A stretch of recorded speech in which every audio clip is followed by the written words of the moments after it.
guys, so this is part of the, well, I guess 2 foraging trips we've made this weekend for oyster mushrooms, and I've got my bigger ones over here. You could still cook with these in regular food, but I like to dehydrate these bigger ones, so I'm gonna wash these ones, slice them, put them in the dehydrator. And these smaller ones over here, these real pretty small ones, I'm gonna use those in an Alfredo with some shrimp and some broccoli. I don't know that I'm gonna actually put that on camera though. I just wanna show you guys how I wash and prep these mushrooms for cooking as well as for dehydrating. When I'm washing them, I like to keep it on a low pressure. As you can see, I started it real high and it kind of tore up that mushroom over there. I gently wash the inside. See, even that pressure is tearing that apart. And I like to rub the top with my thumb. We're just gonna rinse all of these. Some of these I pre-rinsed. I just forgot to start recording. I just kind of jumped the gun and always forget to record things. All right, this one was one I already rinsed.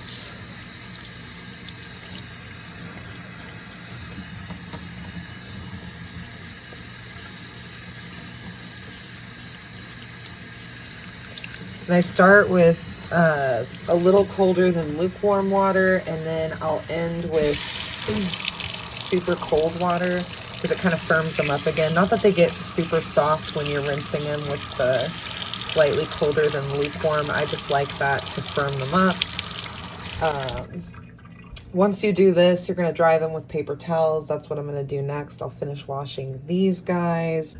You should see my setup right now. It's kind of crazy, and I'm sorry for the shadow, but I cannot find the ring light attachment to my stand, so we're going in. These are the mushrooms that I'm going to dehydrate. Like I said, they're a little bigger. They're pretty beat up from washing them and from them being in the container with all the other mushrooms.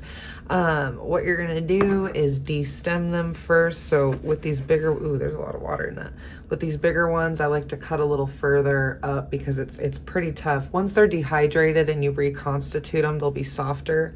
But don't throw these away because they make a really good stock. I'm going to set those aside and use those, put them in the freezer and use those to make stock. And I like that on these bigger ones, I'll even cut around them because again, I'll keep that center piece right there for stock.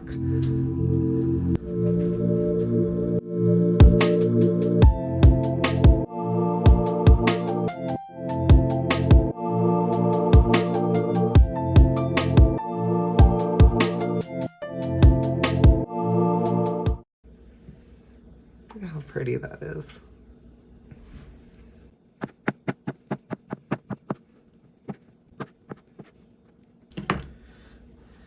Bag those up.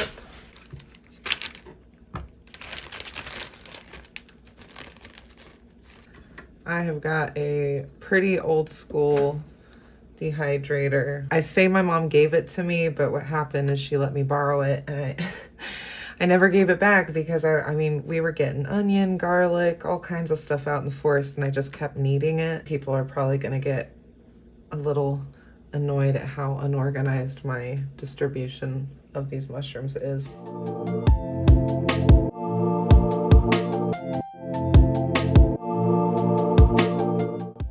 It doesn't matter what side you lay them on. As you can see, I've got them laying sideways, upside down, backwards. It really doesn't matter. They're gonna all turn out the same regardless. What's awesome about dehydrating these is they store for a really long time, and you can use this if you grind it down using a coffee grinder or a pestle. Once they're fully dehydrated, oh, there's my cat. So like I was saying, what's really cool about dehydrating these mushrooms is that you can grind them up and use them as a soup thickener, and you don't need flour. So really tasty and a really great soup thickener, and you don't get that floury taste from it. It's also awesome as a seasoning. And dehydrating is great for the bigger mushrooms because it softens them down once they're reconstituted.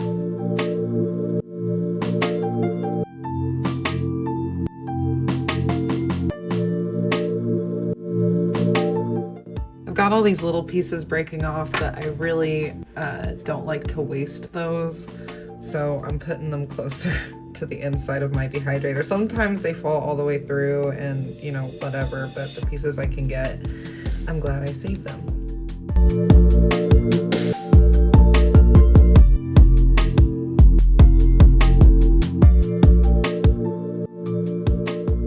Mushroom pieces in my dehydrator. Dehydrating time is going to vary depending on what kind of dehydrator you have. Mine's pretty old, but it can take as little as 3 hours, maybe even less with the newer dehydrators, and as long as 8 hours. These ones are probably going to take somewhere in between because I thoroughly washed them, so they're pretty juicy.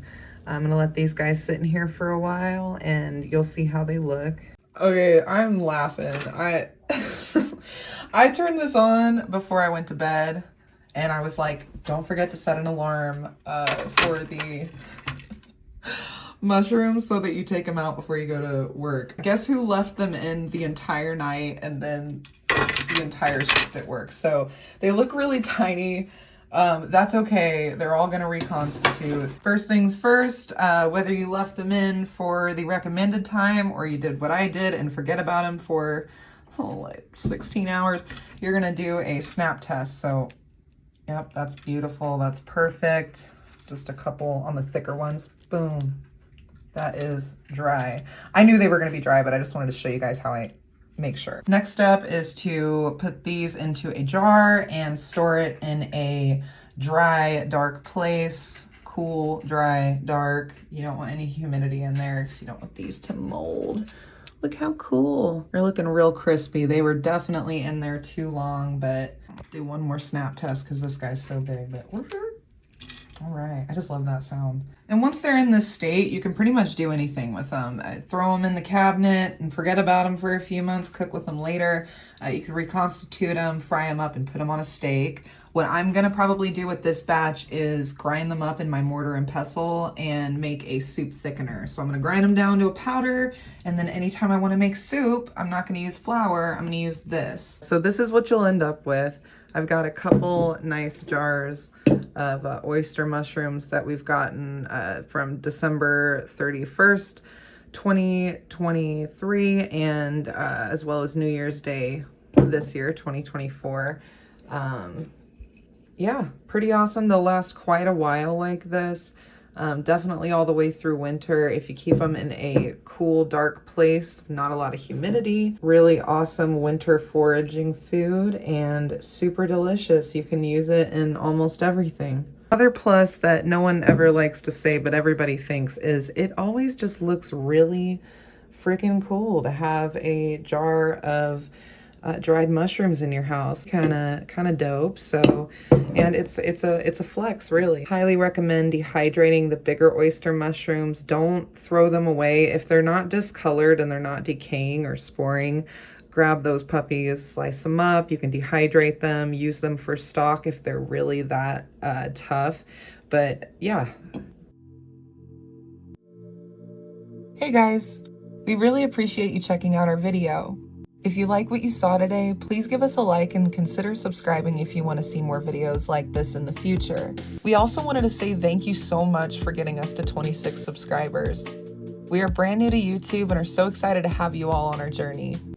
Have a great day and happy foraging!